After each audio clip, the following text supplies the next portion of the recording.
Right. Okay. Oh, where's that not working? Okay, it's coming up. Right. Okay. Very exciting. Yeah, there we go. So, we have been looking forward to this chat this evening, Claire and I. And so while Claire gets set up on her page so that her followers can watch live on her page, I'm just going to say a few hellos and do a quick introduction of myself, and then hand over once I get the thumbs up from Niki and Claire that we're ready to go. So yeah, I'm Sarah from Berkshire Dog Training, and I'm based in Reading in Berkshire, and I deal with puppies from 8 weeks old up to older dogs, various training needs and life skills that they need. But I love also working on elements of predation behavior, so the chase, the scent work, and the rewarding that through game and play. And yeah, that's one of the things that the three of us definitely have in common. So yeah, we're delighted to have Niki here today. So Niki, do you want to introduce yourself, and then Claire, once you're ready, we can go to her to do her intros? Indeed, I am double. I'm. Oh, it's trying to create. I'm trying to share it onto my page. I don't think I can do that and talk. I might get back on that one. Multitasking. Yeah, it's 7 o'clock in the evening, isn't it? I mean, you know. I'm a dog trainer, not a tech whiz. I'm not okay, but I don't know. Yeah, so I'm Niki French. I'm the founder of Pup Talk Dog Training and also Twickenham Dog Services. So I live in Twickenham, very cunningly titled, and I specialize in dogs that are nervous, anxious, reactive, very overexcitable. So I wrote a book called Stop Walking Your Dog, and also I'm the founder of Don't Walk Your Dog Day. So there's a bit of a to put out there. And also to say I'm dog mum to Bodhi, a very overexcitable rescue collie lurcher cross from Battersea. Oh, yeah, thank you. Lovely. Thank you. Over to you, Claire. Hello, I'm Claire. Very excited to be joining Niki and Sarah this evening. I run Insight Hounds. Insight Hounds, we work with sight hounds and we specialise in ex-racing greyhounds, and I'm based in the Midlands, about 10 minutes from the NEC, and I also work online with sight hounds. So that's me. Cool. So we love to do collaborations, Claire and I, because we think variety is the spice of life. So a while back, Claire and I got to know Sarah Jones and Niki by visiting and chatting on various groups in the pet dog industry, I should say.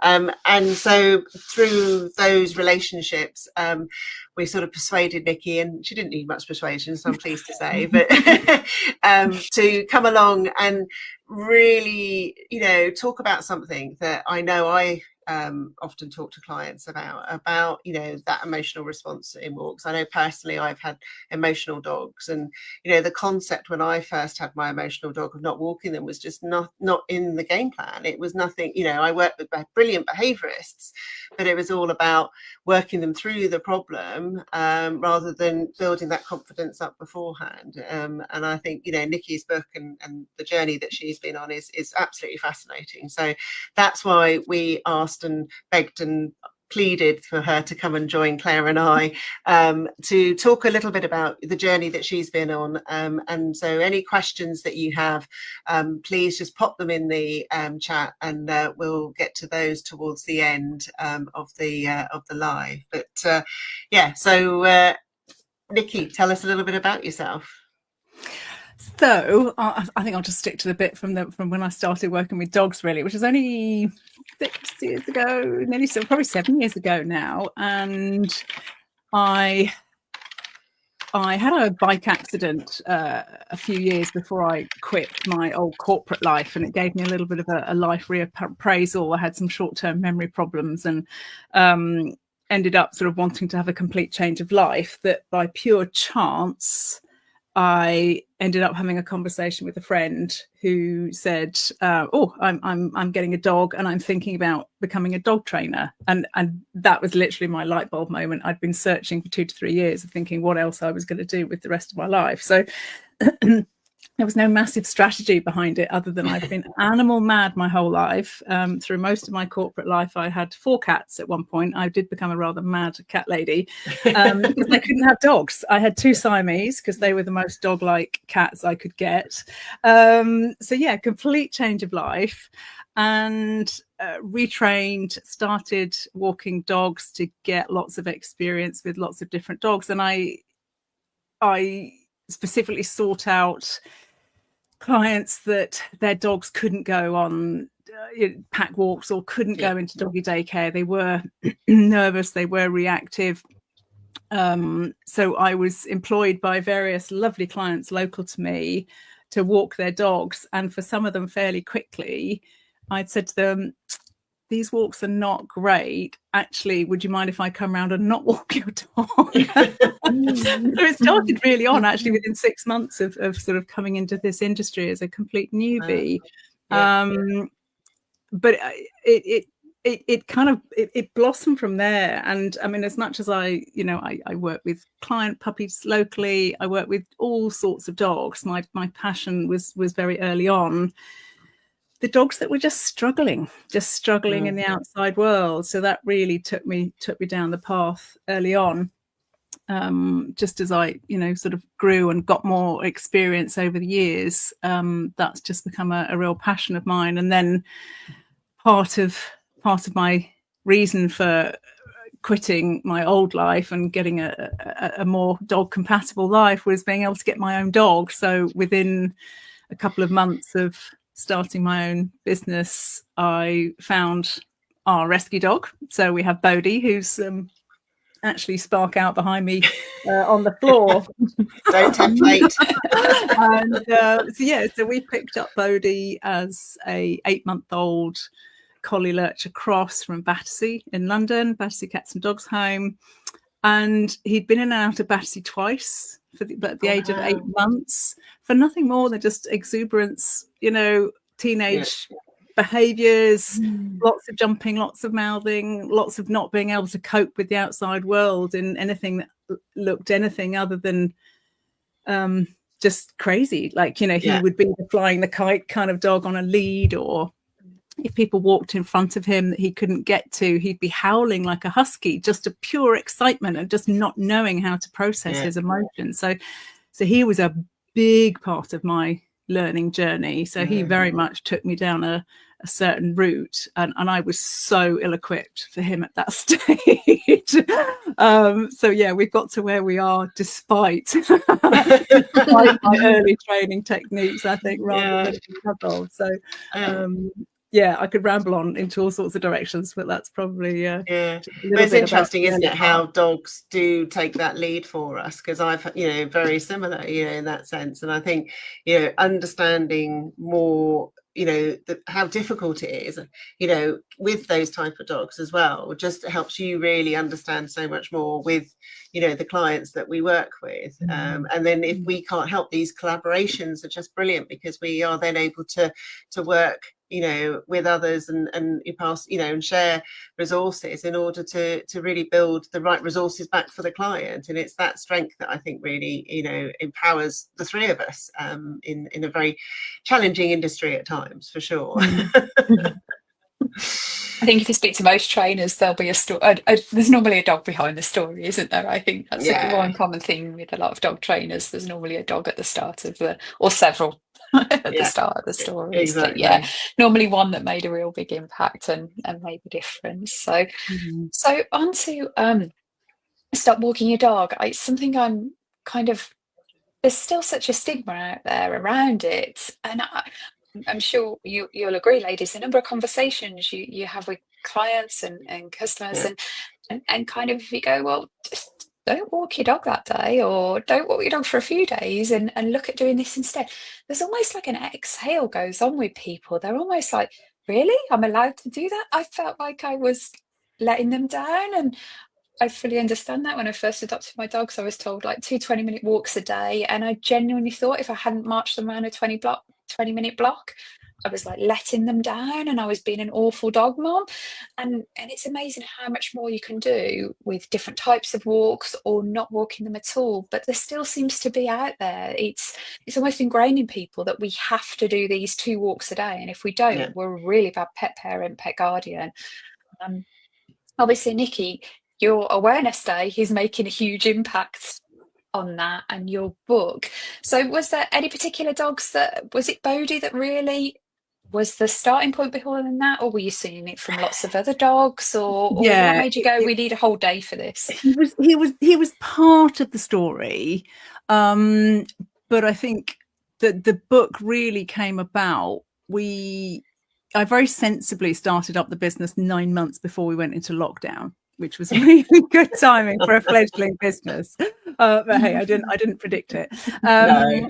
So I just sort of transitioned from doing dog walking with a bit of training, and I'd let the training go. I'd let the walking go just to concentrate completely on the training. And then we went into lockdown. So all face-to-face work stopped. So like most of us, scramble, what can I do online? Let's do training online. But it was actually instrumental in this shape of things, which I think worked so well. So I was working with people online, and there was 2 clients early on that had sort of high drive dogs, working breed dogs, and they were really struggling on walks.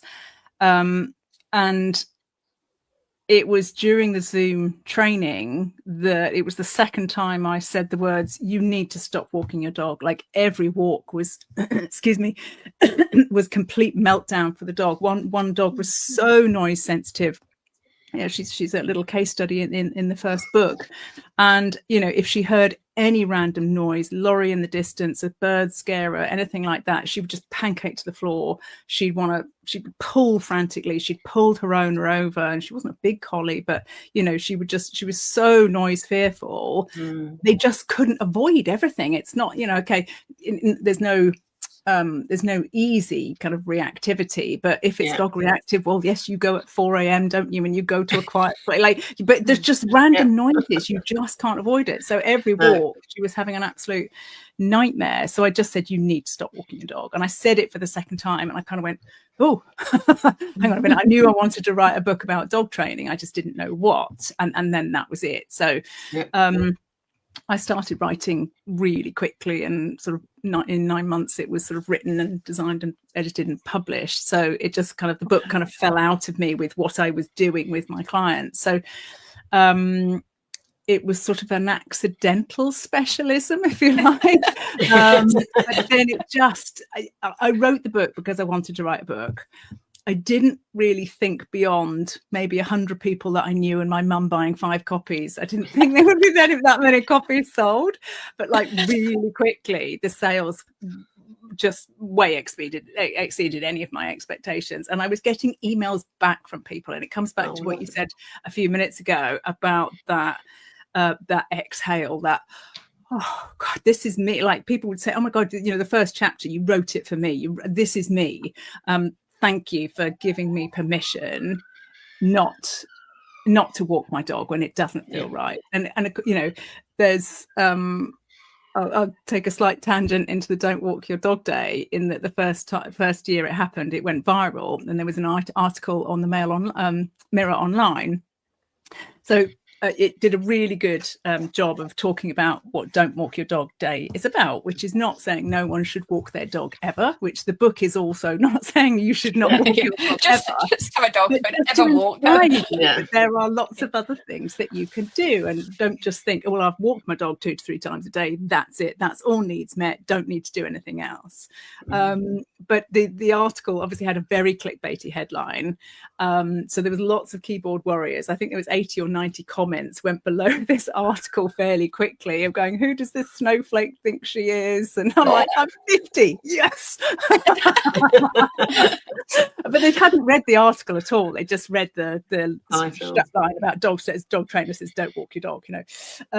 But it got conversations happening, and that's when I realized the kind of the magic was happening, because it's not like I've come up with this concept for one moment. Loads of people talk about this, but I think just packaging it in a way, writing about it in a way that grabs attention and gets conversations going. And so many of the people that I talk to go, I knew in my gut, my heart was telling me this isn't the right thing for my dog, but I still felt I had to. Partner pressure, family pressure from friends of walk them more, get them used to it, you know, just take them to the things they're worried about and counter to condition it and and it just doesn't work for so many dogs. So that was the whole sort of rambling thing about like the whole message behind it. But yeah, and I guess for anybody watching this now, or you know, catching up on replay, what is it that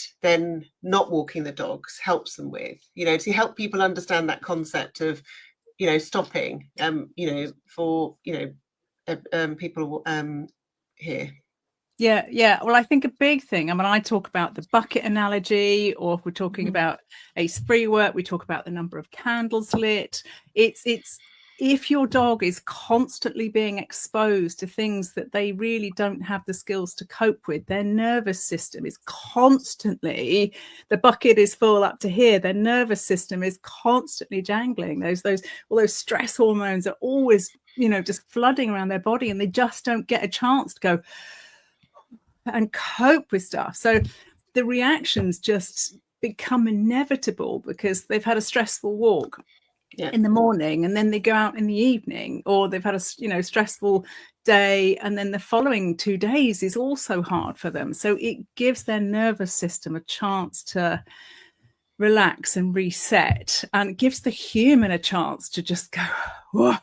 And, you know, and for some dogs, just taking a walk off here and there, or doing a duvet day at the weekend or something like that, sometimes just replacing one of those walks can be a real, you know, changer. Like, but that was Bodhi. You know, we used to walk him twice a day, and it was a nightmare. And I was training to be a dog trainer. I had so many tears of thinking, well, if I can't help him, how can I help other people? So I used to dread my boyfriend and I would generally walk him together. If it was 2 days of the week when Ash had an early Pilates class to teach, I had to walk him on my own, and I'd be thinking, oh no, I get to my morning, I'd be dreading it. And partly that's the reason I stopped the second walk of the day, because I was dreading it so much. But as soon as I did, and we just had little bouts of training games throughout the day, maybe, you know, 5-10 minutes, absolute max, 2 or 3 times a day, absolute max. It was like night and day with Bodhi. Like, he went from being a real, like, he struggled so much in the evening, like witching hour was witching 3 hours. He couldn't settle. He'd be mouthing us and whining and barking. Like, he was just wired. So yeah, it was a game changer for him. So it's not just about skipping a walk and sticking on Netflix or something like that. It is about doing other things that are you know, appropriate for your dog and what they enjoy. But there's so many things that you can do. There are, and the variety is huge. And Sarah and I have had enrichment as our topic throughout the year that we've kept revisiting on every live, and really this just feeds in so well. So I know you're trained in ACE-free work, but kind of free work, enrichment, training games, anything along those lines done right for that particular individual dog's needs can make such a difference, can't it, to that decompression, that, as you say, emptying that bucket, bringing those stress hormones down. And there's so many varieties out there of what you can do, isn't there? I loved in the book when you were talking about like passive enrichment and passive calming. Massive Yeah, bucket yeah. calming and bucket emptying, and there's like really active enrichment you can do. There's really calming, and whatever that dog needs, you can tap into it without having to leave the house. And potentially buy loads of kit. You can spend a fortune on lots of dog games and kit, but there's so much you can do with like empty toilet roll holes. Oh, a dog towel, an upturned plant pot. I'm there. Yeah. Like we're there. We don't need to buy anything. Although I have obviously bought loads of stuff. Yeah. Of course we have. Yeah, we all have. To. We all went to it. Like, yeah, we'll have some of that. Free cycling outside your house, like, is just the best thing. I don't know. I will walk around my streets with the dog, and I'll be like, oh, I'm gonna have to drop the dog off to come back and get that my latest thing is like a little baby play cot. Play cot that's made a wonderful little snuffle trough for dogs. Ash is like, what have you got home now? Jumping into skips to see what else might be in there that's suitable. Yeah, I haven't done skip diving yet. No, I don't get out. Have you got a favourite kind of, obviously you're training ACE free work, have you got anything that's like one of your favourites that you would never kind of miss off a free work section or enrichment section? Is there anything that you really like to go to, Niki? Is there, because for me anything that's kind of got that scent element in is kind of quite important, because I'm training the scent as well. That's important to me, but so many of them have the scent element as well, don't they? And ACE it's so much more than enrichment. I mean, it looks like enrichment fun time, and it is massively, but it does so much more than that. So I think it's normally about, for me, snuffle mats are nearly always part of it. But actually, I do also now see a lot of dogs at the moment that can't cope with a snuffle mat or even a dog towel. They want to hold, grip, shred. So it's not always. I think it is very dog dependent. I think my favourite piece of dog training equipment is, I don't even know where I got it from. I used to work for a company. How old am I now? I don't know, 35 years ago. And we used to do mailing fulfillment. And we had these little Royal Mail, really hard plastic boxes this big. I obviously ended up with one at home somewhere, I don't know where from. Sorry, Royal Mail. It comes with all the yellow space zones. It comes to me with my clients' race free work. Bodhi will put paws up on it, he'll stick his head in it. For the dogs that like to crunch plastic, they can't get the teeth into it. It's just the best piece of free equipment I've ever got. And on that, licking for most dogs, if they're not, sometimes they can be so aroused they really struggle to lick, but if we can get them licking, I saw it with Bodhi very early on, like his eyes went from like completely high, cartoon one. it would just soften, and you just his eyes would close when he was licking. But I very, very early on realized so many of the lick mats are really textured, and dogs will often use their teeth and grind their teeth through the lick mats, which is not, they're like that's not what we're trying to get. If we can get a dog licking, that's huge. Now obviously it's got to be something that's appropriate for them, but my anything that I've got that I can use in ACE free work, I tend not to put a lick mat on it. I will just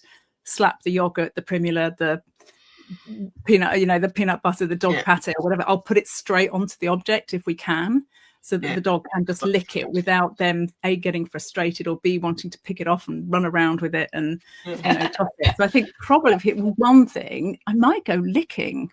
But sniffing, and some dogs are not that foodie. Some dogs I deal with have got real food issues, and food has become quite punishing for them. So at the moment I'm collecting feathers on a walk, so every time I go on a walk, if I see a feather of any decent size, it goes in my dog walking pouch. I must have about 50 feathers that I've been collecting up, because they'll smell different to different dogs. Seashells, pebbles, at some of the yellow space zones, I've been collecting up the sort of bits of branches and sheep poo and things like that. Very dried sheep poo, nothing that the dogs are eating, but they're all just things that encourage that sniffing. And if we can get our dogs sniffing, I mean that's just a massive de-stressor for them. So well, if I can pick up a couple of things there, Niki, that you shared. I remember I can't remember what event or occasion it was when we were together, but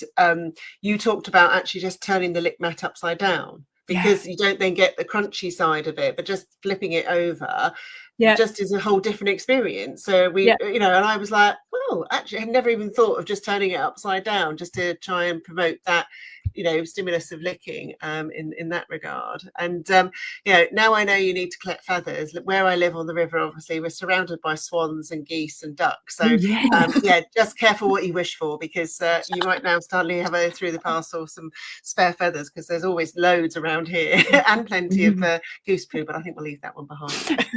Everybody would want to eat that, I'm sure. Yeah, exactly. But it's really when I heard you talk about the bucket and things, one of the things that I, you know, when I'm trying to explain it with clients is that, you know, if you think about dogs when they first evolved, you know, like with humans, you know, we aren't ready for the world as it is today. Yeah, because, well, you know, how we got scared, you know, when we had a shock, etc., and experience, you know, we had time to process it because the world was so much slower. But even our day to day as humans, you know, we get more stress and shocks ourselves. You know, the alarm goes off and something then happens, or we see something bad in the news, because we've got access 24/7. And if you think about our dogs and the world that they've, you know, originated from, and how quiet and peaceful life might have been, and then today, you know, a lot of dogs, especially rescues coming from other countries, you know, their sights and sounds of the UK compared to some of our Europeans, you think, well, how can that be, you know, different? But it genuinely is. And so they just don't know how to, you know, understand and process that information. And so, you know, it makes perfect sense, because if we reflect on ourselves and think how we sometimes build up that layer of stress and can't process it, and, you know, a week might go by and we're still feeling that energy, but we very rarely then put it onto our dogs to think, well, what are they feeling the same, and not marrying the two together. But I definitely see that more and more now, you know, as we, you know, and I think trying to explain that to clients definitely hopefully helps them to see that, you know, the dogs are not being stubborn or difficult, or, you know, they haven't had, you know, too many numbers you know, in that sense. So it's just, you know, life is really complicated for all of us these days. Yeah, and I think a really lovely way of using ACE-free work for those, you know, not just overseas rescues, but rehomed dogs is, so many of us live in environments that, you know, I'm only 20 minutes from Heathrow, so we've got all the planes, we've obviously, you know, Twickenham's quite an urban area. To give dogs a break by not walking them every day, if you set up 2 or 3 little ACE-free workstations and keep them the same to start off with, so that there is a, you know, to start off with, it might be something a little bit unusual, the dog might be a little bit uncertain of it, but then if the same 2 or 3 stations come out in the same location, then that dog is able to make choices to approach, to not approach, do so in their own time and grow confidence with those things. Then there's that level of familiarity that can really help to bolster their confidence, that then you can start adding in a little bit of something novelty that's over there that, again, they can choose to ignore. They have their ACE stations that they can explore and have an enjoyable time with, but then you can introduce something a little bit novel. So rather than just sort of overwhelming them with lots of new experiences in an environment that, as you say, they're not used to, I mean, that can make a huge difference to helping dogs settle in. Even dogs that have been over here for a long time, you know, we've started introducing that as a way to help them get over their, you know, their reactivity outside, because they just can't cope. They just can't cope. Yeah, no, definitely. Because I think sometimes we get, oh, they're perfect at home, you know, everything's wonderful. But as soon as we leave the threshold of the door, life just changes. But you know, and it's trying to help them understand that, well, what, you know, what happens and why is that, etc. And trying to put your, you know, your feet in their paws, I guess, you know, to from their experiences and everything. So, you know, and then how did you and Sarah Jones get connected then? Because obviously I know that you've been supporting her with the yellow zones across various dog festivals and shows and things. So how did that relationship come about? Yeah, do you know, I have such a bad memory. I think it's a throw. I like to think it's a throwback to the bicycle accident. Could also be menopause. I mean, let's be honest. We first met, I want to say 3 years ago, 3.5 years ago. We obviously met online, and it must have been Rachel Spencer. It must have been through Rachel Spencer. Sarah will probably correct me and put a post below and go, "Do it was like this, you fool." But we first met at, I want to say it was probably All About Dogs in Newbury. I think that's where I first met her in person. And she was doing the My Anxious Dog stand. The Yellow Space Stone didn't exist at that point, but I came along with my boyfriend Ash. We took Bodhi with us because that was still at the point at which I was thinking, we'll try some new experiences. That's the first and only time I've taken him to something like that. He did okay. Did he enjoy it? No. So we leave him at home for those sorts of things. So that's where I met Sarah and Matt. And we just hit it off. We're just sort of two sides of the same coin, really. And her message, and everything that she's doing to help the anxious dogs of the world is just totally overlapping with me and my passion. So working with her on the Yellow Space Zones has just been magical, because it's a way of bringing hope to people, that there are some people that are there and they haven't brought their dogs there because they know their dogs would struggle in that environment, and they're there to get information. Maybe they're there to pick up a harness from Sarah or something like that. There are some people there that aren't perhaps as aware of their dog's struggles as they might be, but they are open to conversations. And then when we start talking, and when the Yellow Space Zones were started, the ability for them to see their dog in a space where they do get to just relax a little bit is very special. I know you've seen it as well. It's quite possible some of these dogs have not been able to eat, not been able to drink, not been able to wee or poo, and then they get a little bit of time in a Yellow Space Zone, which is basically built on the foundations of ACE-free work as much as we can in a field. And within 10 to 15 minutes, most of those things will happen, like the basic bodily functions that they can't do because they are holding tension and they are stressed, even if they're not looking that stressed as far as their caregivers are concerned. It's just magical. So working with Sarah has just been just an absolute joy. She's brilliant, isn't she? Yeah.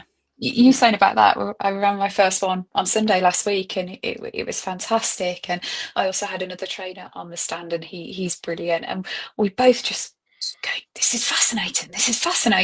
So you kind of have seen it before and you know it, but every time we're watching the dogs, and like you say, we just had some that went in there, and we had some that just went to the toilet, and clearly they've been holding on, and then we had some that came in, and you wouldn't have described them as in a really anxious or stressed state, but they came in and there was a definite difference in that body language from when they first arrived to when they were leaving. And there was almost, as we said earlier, I'm kind of repeating the point from earlier, but as we get to humans, they exhale because they don't need to walk the dogs. You can see in the Yellow Space Zones, the dogs were almost going, oh, okay, and there was almost like a pause, a reset. It was just absolutely incredible to watch. I'm so grateful for Sarah for sort of everything and that you guys have done, and then to let us play a part in that as well. It's just, but watching the dogs is just fascinating. As you say, you've got caregivers that are very aware of it and some that haven't, and some dogs literally just came in and they were fine. They just had a play and they were like, oh, I really like coming here, and they got a really positive experience from being at an event. So we just added like an extra element of positivity to quite a big event for some of the dogs. So there was so many like levels to it. It was absolutely fascinating. It really is amazing what you can do. And like you say, if you're working on some of these skills at home and building these confidence, I think so many people, and again, I'm sure as dog trainers, we all have these conversations. So many people are like, I need to fix the problem in the middle of the situation. And it's like, no, if my dog's reacting, I need to be able to fix them when they're reacting, or I need to fix them when the scary noise is happening, or when they're pulling on the lead, that's when I need to fix it.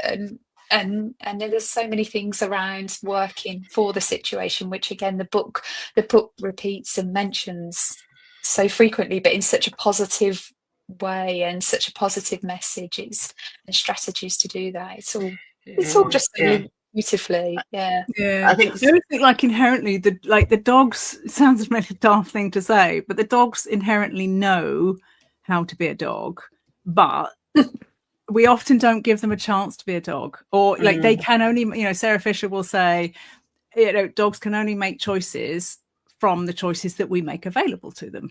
So the heights of things, the floors we make them work on, we make them walk on, the spaces that we put them in, the experiences that we expose them to. Like dogs have so little choice, but if you can, with intention, create experiences for them that are tapped into allowing them to be more dog, they all do know how to be it. They might be a little bit cut off from it, and some of them can really struggle, and you need to unlock it. Like it's all about layers, just unpeeling the layers of an onion. Sarah will talk about, but they do all inherently know how to do it if we can make those choices available to them in some way.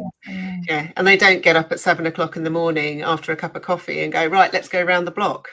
If they were living on their own, I mean, that's very much a human decision around that process, isn't it?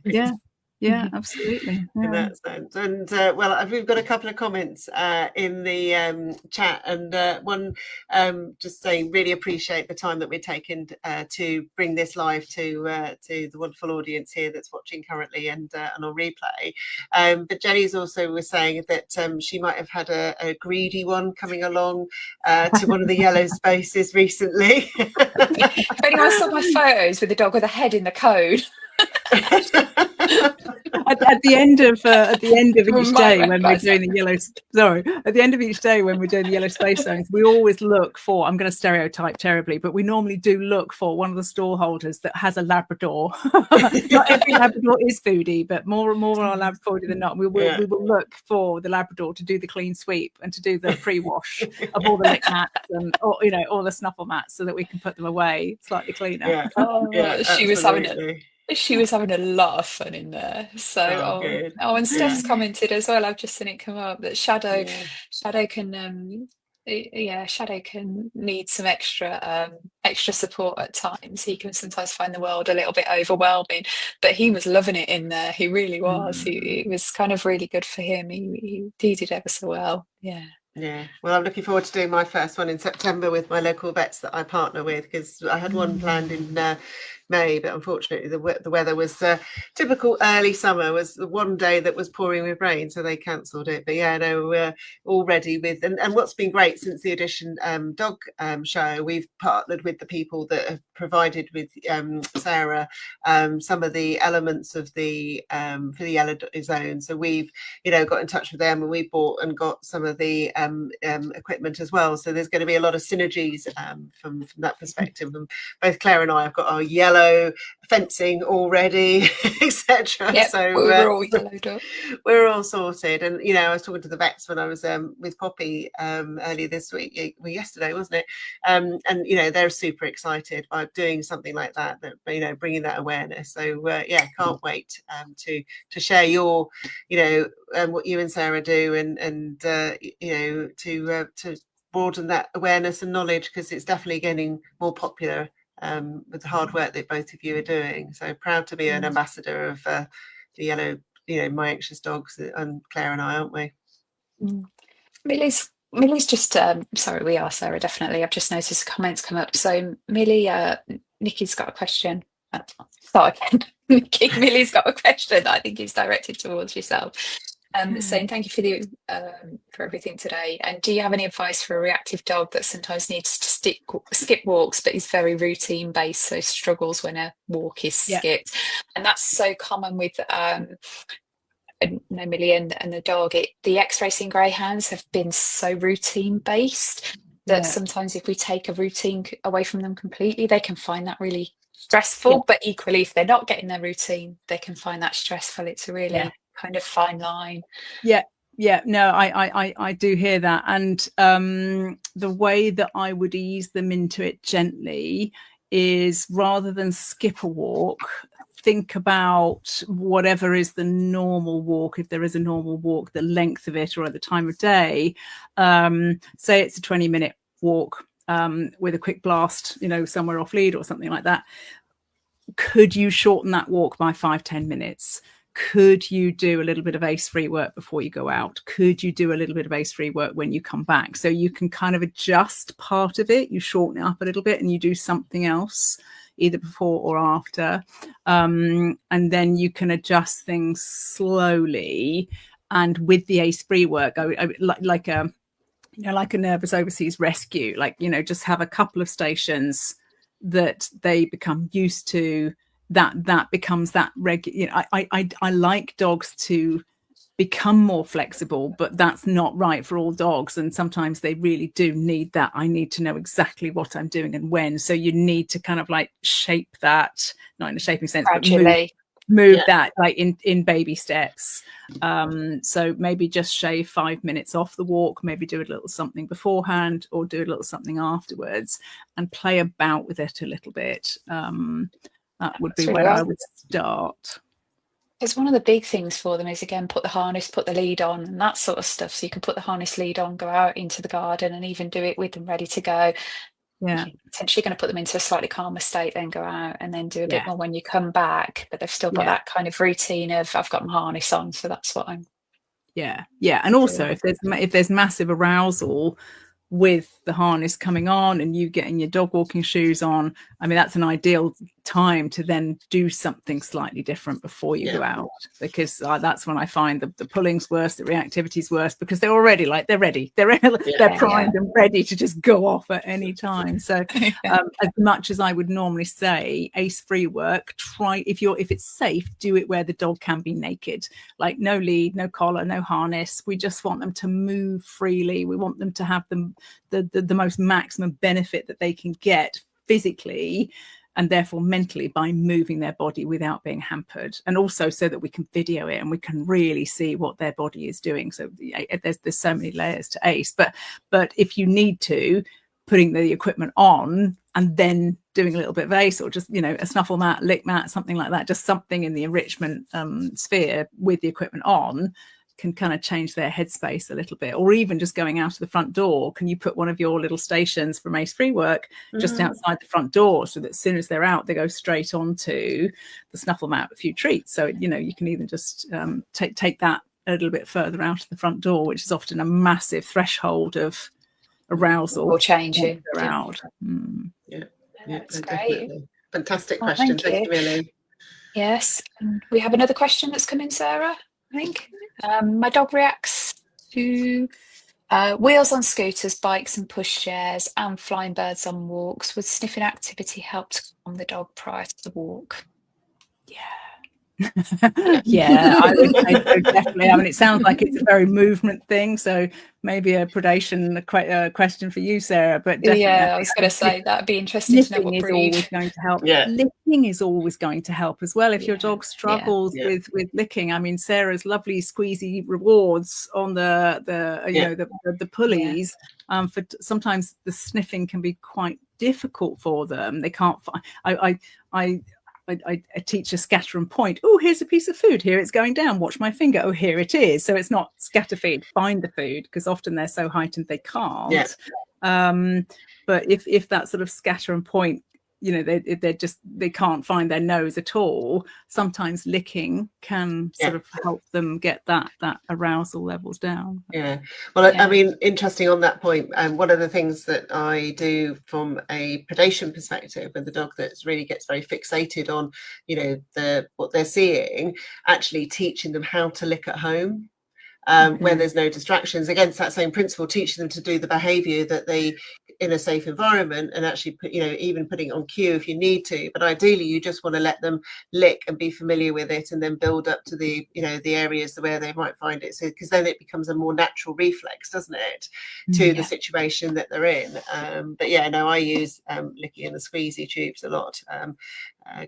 Really, really helpful in that sense. So yeah, I'd be curious to see what breed, Mukesh, that you've got there, and got us all curious now. Brilliant. So any last comments, Niki, that you want to share with our brilliant audience here tonight? Didn't think about that one. This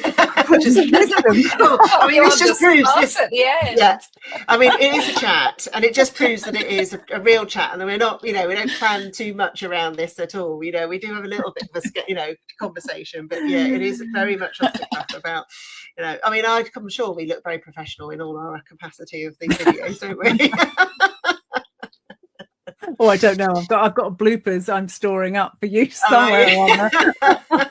I do like to train. I do like to share my training fails, and people that are in my membership are well aware of. I will share the humdingers with warnings for where there's barking and other things for them to look out for. I think they're the funniest, aren't they? One tip that I would, and maybe a couple of little quick tips, and I've given myself a moment to think about it. Then I think if you are observe your dog, and it's amazing how we think we look at our dogs and not a lot, but then sometimes looking at them in a different way. So by that I mean doing ACE-free work, or even just having some enrichment out. Set your camera to landscape and hit record, but do it at dog height. So doing it at whatever it is about their body height, and hit record.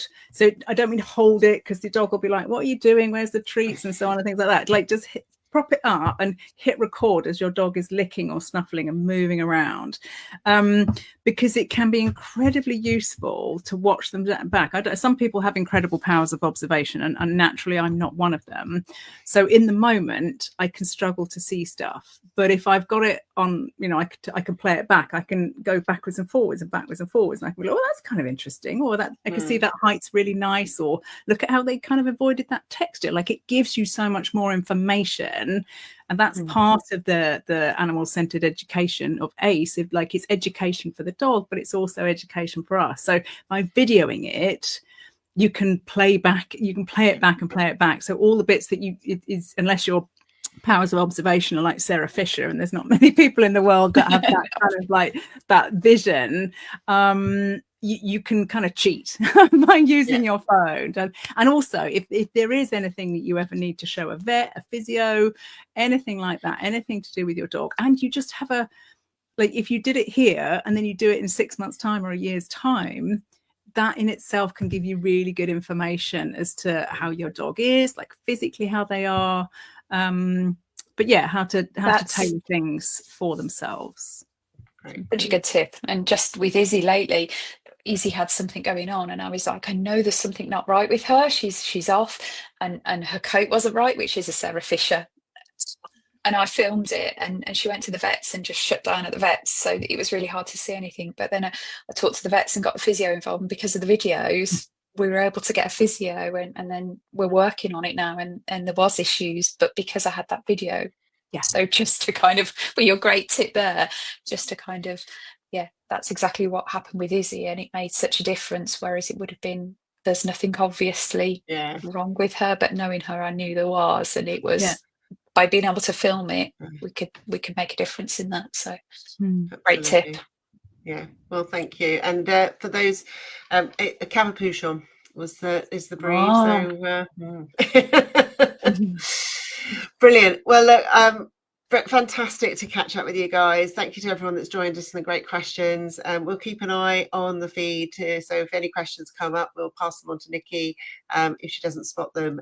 So anything that you want to ask after the live, then please do. And if you have any questions for either of us, just either get in touch with us directly or drop a message, and we'll get in touch. So thank you very much indeed. Have a lovely evening, everyone.